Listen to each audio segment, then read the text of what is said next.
আমরা Green Line bus স্টপে wait করছিলাম। Sylhet, let's go. ঢাকা কক্সবাজার আসবেন, ঢাকা কক্সবাজার 316 309। আমরা হাইওয়েতে রওনা হয়ে গেলাম, বাসে উঠে গেলাম এবং রাস্তাঘাট খুব সুন্দর নিটল ছিল। আমাদের জনপ্রতি পড়েছিল 1500 টাকা করে ঢাকা টু সিলেট। আমরা গ্রিন লাইন কাউন্টার থেকে নিয়ে নিই টিকিট, কারণ এত রাশ থাকে যে টিকিটই পাওয়া যায় না। ডিসেম্বরে খুবই বেশি রাশ থাকে, তো যাই হোক খুব কষ্ট করে আমরা এক সপ্তাহ আগে টিকিট কেটে ফেলেছিলাম। যাই হোক জার্নিটা আমার কাছে খুবই ভালো লেগেছিল, কারণ ড্রাইভারটা এত এক্সপার্ট ছিল, এত স্মুথ গাড়ি চালাচ্ছিল। সে 300 ফিট থেকে আমাদেরকে শর্টকাটে নিয়ে যায় সিলেটের উদ্দেশ্যে। এরপরে আমাদেরকে স্টপ করে জান্নাত রেস্টুরেন্ট অ্যান্ড রিসোর্টে। আমাদের ওই রেস্টুরেন্টটাতে নিয়ে যে স্টপ করে, খুবই ভালো ছিল রেস্টুরেন্টটা। কেমন লাগছে? একটা লোক এত নাক ডাকছে বলার বাইরে। আমার প্রিয় ছেলে হাজবেন্ড শুইতেই পারিনি, আর মতো খালি কমপ্লেন আর কমপ্লেন। যাই হোক আমি এমনিও ঘুম আসে নাই, আমার ঘুম আসেও না। হ্যালো গাইস, আপনারা কেমন আছেন? অনেক শীত পড়েছে। একটা আমি বাসে সেটাই বলছি একটা যে লোক এত এমন ভয়ঙ্কর আওয়াজ, যে আওয়াজে বাসের প্রত্যেকটা মানুষ লাইফ হেল্প করে দিচ্ছে। আমার দেখেন, আমার পুরো একেবারে চোখের মধ্যে কালি পড়ে গেছে।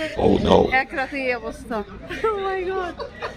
কথা আছে না, সবকিছু সব দিক দিয়ে হয় না, তো এটাই আর কি প্রমাণ। কারণ বাসের জার্নিটা এত ভালো ছিল বলার বাইরে, বাট ওখানকার একটা লোক এত নাক ডাকছিল যে মাথা নষ্ট করে দিয়েছিল। যাই হোক আমরা নাস্তা করছিলাম, কারণ আমরা খুব আর্লি খেয়ে নিয়েছিলাম ডিনার। এরপর নাস্তা টাস্তা খেয়ে আমরা আবার সিলেটের উদ্দেশ্যে রওনা দিয়ে দিই।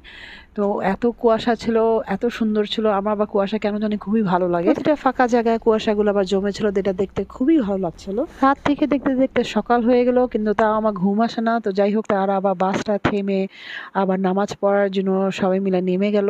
ওটা আমার কাছে আরো ভালো লেগেছে। তাই তারপর আমি নেমে গেলাম, নেমে এক এক আমি ভিডিও করছিলাম। খুবই সুন্দর জায়গাটা ছিল, এত সুন্দর বলার বাইরে। তো যাই হোক সবাই এখানে নামাজ টামাজ পড়ে, আবার অনেকে সিগারেট খাচ্ছিল। এই যে এই জায়গাটাতে তারা সবাই নামাজ পড়েছে। আমি আমার একটু নিজের ভিডিও নিয়ে নিলাম। পিছন দিয়ে আবার গাড়ি আসছিল, পরে আবার ভয় লেগেছে, আবার গাড়ি আমাকে উড়ায় না দেয়। ভালোই ঠান্ডা ছিল, অনেক শীত ছিল এবং কুয়াশা যে পড়ছিল মনে হচ্ছিল যে বৃষ্টির মতন, খুবই হালকা হালকা পানির মতো লাগছিল, বাট বৃষ্টি না, কুয়াশাই ছিল।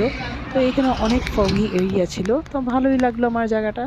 যাই হোক তার নামাজ টামাজ শেষ করে আবার উঠে গেল বাসে। তো বাস চালু হওয়ার পরে আবার দেখি সেই কুয়াশা। আমার কুয়াশা খুবই ভালো লাগে, আমি আগেও বলেছি। তো যাই হোক আমাদের স্টার্ট হয়ে গেল জার্নি আবারও সিলেটের উদ্দেশ্যে। দেখতে দেখতে আমরা সিলেটে চলে আসছি অলমোস্ট। আশা করি আমার জার্নিটা আপনাদের ভালো লেগেছে। ঢাকা টু সিলেট খুবই এনজয়ফুল ছিল জার্নিটা। আমার ভিডিওটা ভালো লাগলে অবশ্যই শেয়ার করতে ভুলবেন না, পাশে থাকবেন অ্যান্ড সাবস্ক্রাইব তো মাস্ট করবেন। থ্যাংক ইউ সো মাচ ভিডিওটা দেখার জন্য। Till then take care, by.